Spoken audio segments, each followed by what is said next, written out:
Meu nome é Renato, e no último ano novo, eu e meu grupo de amigos decidimos alugar uma casa de campo para comemorar a virada. A ideia era fugir da cidade, do caos dos fogos e passar um tempo tranquilo juntos, brindando à meia-noite. Éramos 5. Eu, minha namorada Karina, o casal André e Patrícia e o Lucas, que era sempre o mais brincalhão do grupo. A casa ficava a uns 50 quilômetros da cidade, cercada por árvores altas e quase nenhum vizinho por perto. A chegada foi tranquila e passamos a tarde organizando a ceia e decorando o ambiente com luzes que Karina insistiu em trazer. Apesar do isolamento, a casa era aconchegante e tinha um charme rústico. Tudo parecia perfeito até a noite começar a cair. À medida que o sol desaparecia no horizonte, a casa parecia ganhar uma atmosfera diferente. O vento, que antes era uma brisa leve, começou a soprar mais forte, fazendo as árvores ao redor rangerem de forma desconfortável. Apesar disso, ignoramos e seguimos com nossos planos. Por volta das 11h30, estávamos todos na sala, aguardando a contagem regressiva, quando ouvimos um som de vidro quebrando vindo da cozinha. Fomos investigar, mas não encontramos nada. As janelas estavam fechadas e todos os copos e pratos estavam intactos. Lucas brincou dizendo que devíamos estar ouvindo os fantasmas da casa, mas ninguém riu.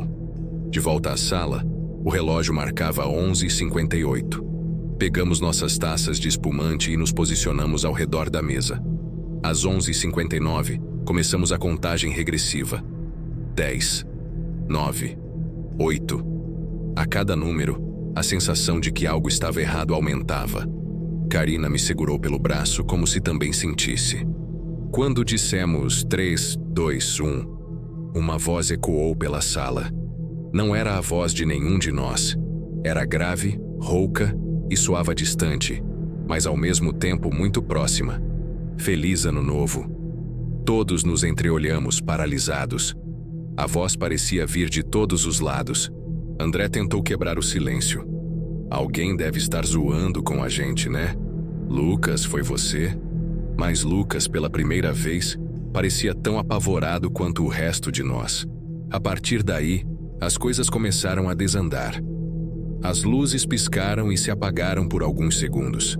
Quando voltaram, vimos marcas de mãos no vidro da janela, marcas grandes e deformadas. Karina soltou um grito e deixou cair sua taça, que se estilhaçou no chão. De repente, todas as luzes da casa se apagaram novamente, e ouvimos a voz mais uma vez, agora mais próxima, como se estivesse ao nosso lado. Um brinde ao último ano de vocês. Não ficamos para descobrir o que aquilo significava. Pegamos o carro e saímos dali às pressas. Só fomos parar quando chegamos de volta à cidade, onde nos certificamos de que estávamos todos inteiros. Desde aquela noite, nenhum de nós consegue comemorar o Ano Novo sem pensar naquele brinde macabro. Às vezes, ouço a voz em meus sonhos, como se ainda estivesse lá, nos esperando para outro brinde.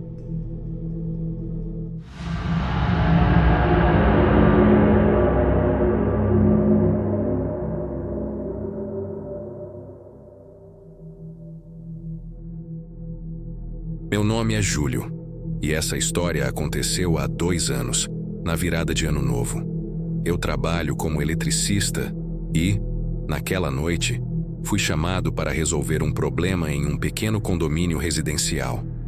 A energia havia caído em várias casas, e os moradores estavam ansiosos para comemorar a virada com luzes e fogos. O condomínio ficava em uma área isolada, cercada por uma mata densa. Cheguei ao local por volta das 9h30 e fui direto para a sala de equipamentos, onde ficava o painel elétrico. Estava sozinho, mas não me importei. Era um trabalho simples, algo que eu já havia feito dezenas de vezes. Enquanto verificava os disjuntores, percebi que uma das casas no fundo do condomínio estava com as luzes acesas, embora todos estivessem reclamando da falta de energia. Achei estranho, mas presumi que talvez tivessem um gerador. Continuei trabalhando, mas algo naquela casa me incomodava. A cada vez que eu olhava na direção dela, parecia que alguém estava na janela, me observando. Não dava para ver o rosto, apenas uma silhueta. Por volta das 11 horas, terminei o serviço e liguei a energia do condomínio. Os moradores ficaram aliviados e começaram a me agradecer, mas quando mencionei a casa com as luzes acesas, todos ficaram em silêncio. Uma das senhoras, visivelmente nervosa, disse: "Aquela casa está vazia há meses." Ri achando que era brincadeira, mas o tom dela não deixava margem para dúvida. Curioso, decidi verificar por conta própria antes de ir embora. Caminhei até a casa, levando uma lanterna comigo. As luzes estavam acesas, mas quando me aproximei, elas se apagaram de repente. Bati na porta algumas vezes, mas ninguém respondeu. Ao olhar pela janela, vi a sala completamente vazia. Nenhum móvel, nenhuma decoração, nada. Apenas o reflexo da minha lanterna no vidro. Quando me virei para ir embora, ouvi passos atrás de mim, seguidos pelo som de risos abafados. Virei a lanterna rapidamente, mas não havia ninguém. Saí dali o mais rápido que pude. Mais tarde, um dos moradores me contou que, no ano novo de 5 anos atrás, um casal havia morrido naquela casa em um incêndio. Desde então, os moradores evitavam passar perto dela à noite. Ainda não sei o que vi naquela janela, mas nunca mais aceitei trabalhar na virada de Ano Novo.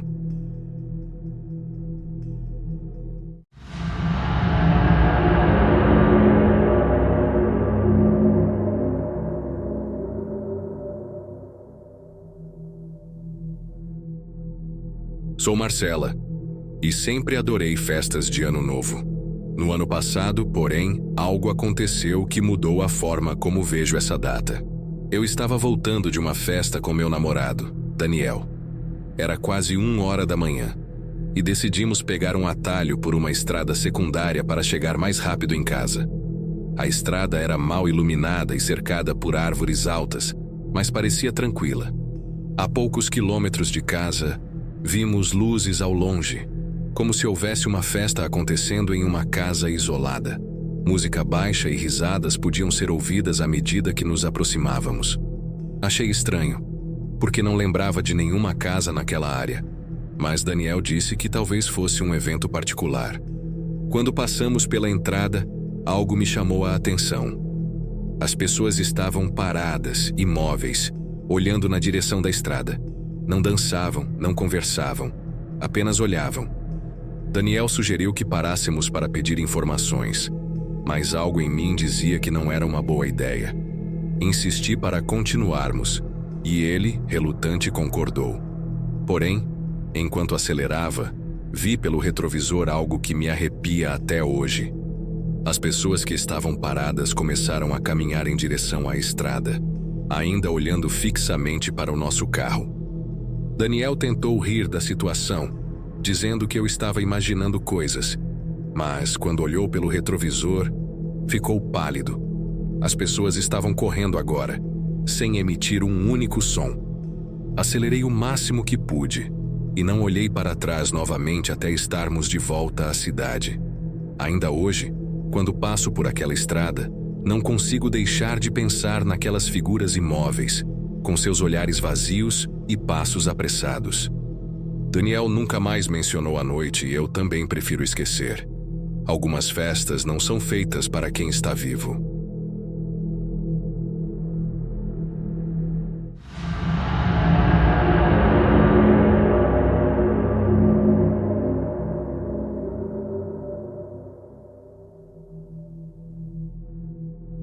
Foi na virada do ano passado que tudo aconteceu.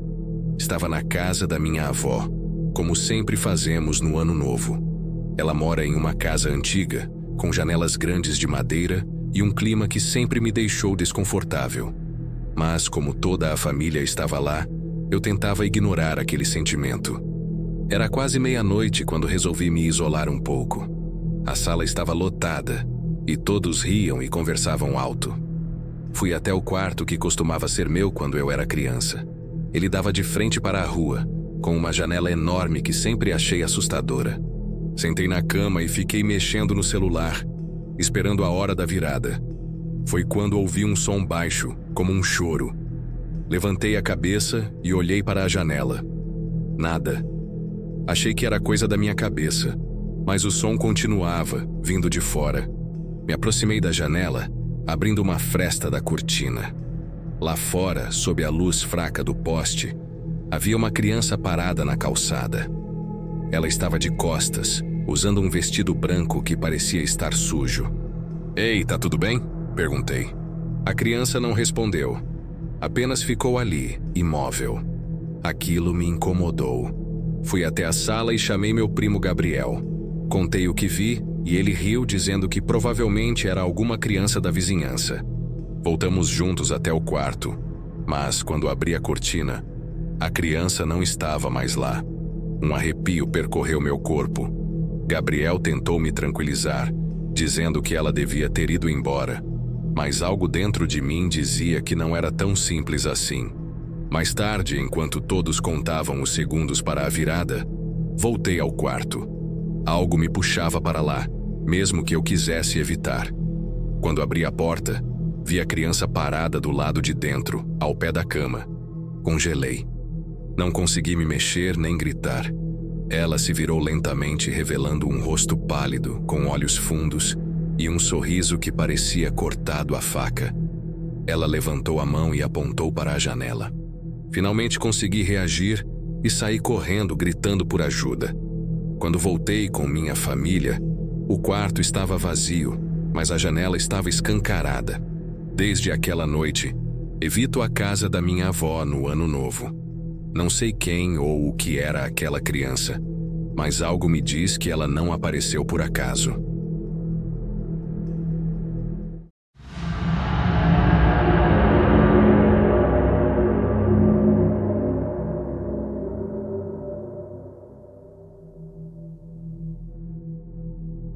Na última virada do ano, eu e meu namorado decidimos passar a noite em um sítio isolado, longe da cidade e do barulho. Queríamos um momento só nosso, sem confusão ou multidões. O lugar era encantador. Uma casa simples de madeira, cercada por montanhas e bosques que pareciam saídos de um cartão postal. A noite estava tranquila, e a única luz vinha da lua cheia. À meia-noite, saímos para o quintal para assistir aos fogos à distância. O céu se enchia de cores vibrantes, enquanto os sons dos estouros ecoavam pelas montanhas. Era bonito, mas havia algo perturbador na forma como o som reverberava, criando uma sensação quase claustrofóbica. No meio disso, comecei a perceber algo estranho. Um som que não se encaixava no ritmo dos fogos.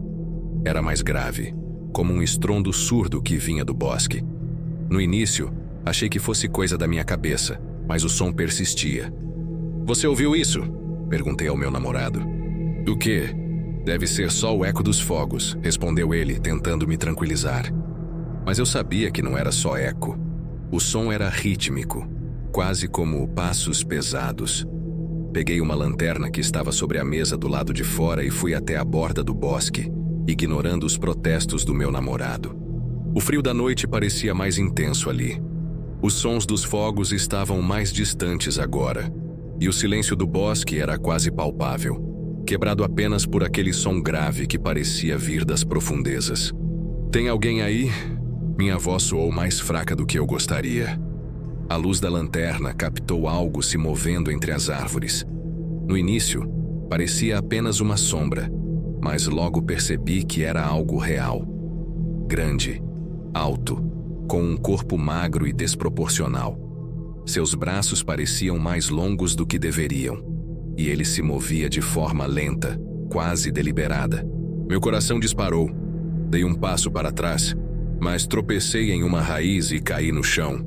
Meu namorado, que até então estava parado no quintal, veio correndo ao meu encontro. Ele me ajudou a levantar e juntos apontamos a lanterna para o bosque. A figura estava parada agora, nos observando. Seus olhos brilhavam com a luz da lanterna, 2 pontos fixos no meio da escuridão. Não emitia som algum, apenas nos encarava, imóvel. "Vamos sair daqui, agora", ele sussurrou puxando meu braço. Corremos de volta para a casa. trancando todas as portas e janelas. Ainda podíamos ouvir os passos lá fora, mais próximos do que eu gostaria. Ficamos no sofá, abraçados, tentando não fazer barulho. As horas passaram lentamente, até que o som dos passos desapareceu. Quando o amanhecer finalmente chegou, decidimos sair para investigar. O bosque estava silencioso, mas no chão, à beira das árvores, havia marcas enormes, como pegadas. Não eram de nenhum animal que eu conhecesse. Nunca mais voltamos àquele sítio. Até hoje evitamos lugares isolados. Eu não sei o que vi naquela noite, mas sei que era algo que não deveria estar ali. Algo que parecia pertencer a um mundo completamente diferente do nosso.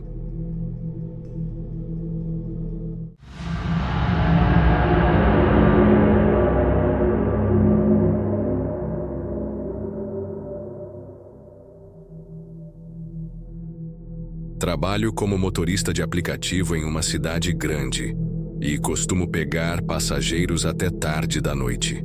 Na virada do ano passado, aceitei algumas corridas extras para compensar as festas que não ia participar. Por volta das 2 horas da manhã, quando o movimento já começava a diminuir, recebi um pedido de corrida em um bairro afastado. O nome do passageiro era Rafael, e o destino ficava ainda mais longe, em uma região quase rural. Eu hesitei, mas aceitei. A tarifa era alta e eu precisava do dinheiro. Ao chegar ao local indicado, uma rua mal iluminada, fiquei esperando. O tempo passava, mas ninguém aparecia. Enviei uma mensagem, mas não obtive resposta. Quando já estava prestes a cancelar, vi uma figura surgir no meio das árvores. Era um homem alto, usando uma camisa branca e calça social preta. Ele carregava uma mala pequena e parecia extremamente cansado. Ele entrou no carro sem dizer uma palavra e se sentou no banco traseiro. "Boa noite, Sr. Rafael", perguntei tentando soar educado. Ele apenas assentiu sem me olhar diretamente. Dei partida no carro e começamos o trajeto. A estrada era longa e deserta, e o silêncio dentro do carro era desconfortável. Tentei puxar conversa, mas ele só dava respostas monossilábicas. Algo nele me deixava inquieto. Seus olhos, que eu via pelo retrovisor, eram fundos e fixos, mas não expressavam nada. Quando chegamos a um trecho mais isolado da estrada, ele quebrou o silêncio. "Pode parar aqui." Olhei para o GPS. Ainda estávamos a quilômetros do destino marcado. "Tem certeza? Aqui parece um pouco deserto." "É aqui", ele disse com uma voz fria e decisiva. Relutante, estacionei o carro. Ele saiu sem dizer nada e começou a caminhar para dentro de um matagal à margem da estrada. Esperei alguns segundos, imaginando se deveria ir atrás dele ou apenas seguir meu caminho. Foi então que percebi algo bizarro. Olhando pelo retrovisor, vi que a mala que ele carregava tinha ficado no banco traseiro. Desci do carro e gritei: "Ei, Sr. Rafael, esqueceu sua mala?" Não houve resposta. A figura dele já havia desaparecido entre as árvores. Olhei em volta, mas não havia sinal de ninguém. Voltei ao carro e abri a mala, curioso e preocupado. Dentro dela, havia apenas um terno dobrado manchado de algo que parecia sangue seco e um bilhete com uma mensagem curta. "Perdão nunca será suficiente." Um arrepio percorreu meu corpo. Fechei a mala rapidamente e decidi ir embora. No dia seguinte, tentei relatar o caso à empresa do aplicativo, mas o nome Rafael não aparecia mais no histórico de corridas. Nem mesmo o trajeto daquela noite estava registrado. Até hoje, evito aceitar corridas em locais isolados, principalmente em datas como essa.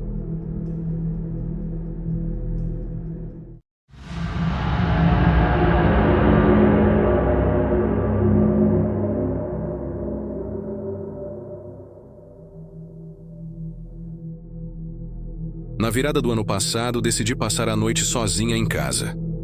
Meus filhos estavam com seus próprios planos, e eu queria um momento de tranquilidade.